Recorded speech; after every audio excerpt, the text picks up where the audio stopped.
Do you have fallen arches?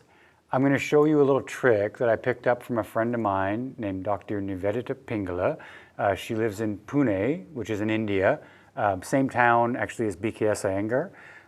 And this is really good for fallen lateral and medial arches, depending on how you tie it. So the lateral arch is this outer arch, which a lot of people don't think of as an arch at all, which tells you a lot of people have fallen lateral arches because there should actually be space underneath the foot here. The medial one, most people recognize as an arch. In fact, some people think of this as the arch of the foot, but there's actually three. The third runs from one across to the other, which is called the transverse arch. This one won't help your transverse arch very much at all. I'm going to tie this first for the medial arch, which is the one that would be more common to need a lift on. So this would be if your inner arch and inner ankle kind of come down and smoosh towards the floor. You want to take the buckle from the inside out. So it goes from the inside edge of the foot toward the outside edge, crosses over. When you do this, get the buckle fairly close to the ankle, so it's not down here by your toes, but actually up a little bit higher. Then you want to pass the long edge of the strap around the one with the buckle so that intersection is right over on the inside edge of the foot. So I'll show you that again.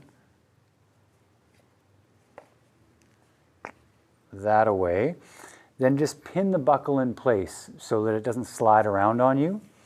Take this strap, pass it back underneath your foot, bring it up across the ankle, and then you can just kind of wrap it around a few times. And this is mostly for looks, just because I think it looks kind of awesome. So wrapping around once would have been sufficient, but I like a little bit of overkill. Now, the end of the strap is going to go through both loops. There's two loops on this buckle. I take them both like that, and then just back through one to buckle it up. Now, I want to give a fairly good pull to get that nice and snug. When I get that tightened though, you really want to watch, because sometimes you'll get like little hairs in your foot, if you have like a hairy foot, stuck either in the strap or worse yet in the buckle, and it'll rip those suckers right out, which is a super downer.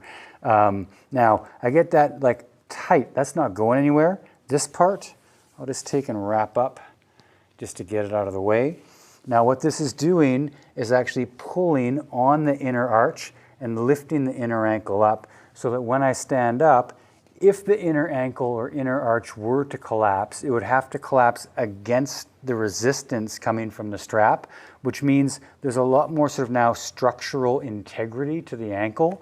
So essentially what this is doing is mimicking how the ankle would hold itself together naturally, but adding a lot more structural support.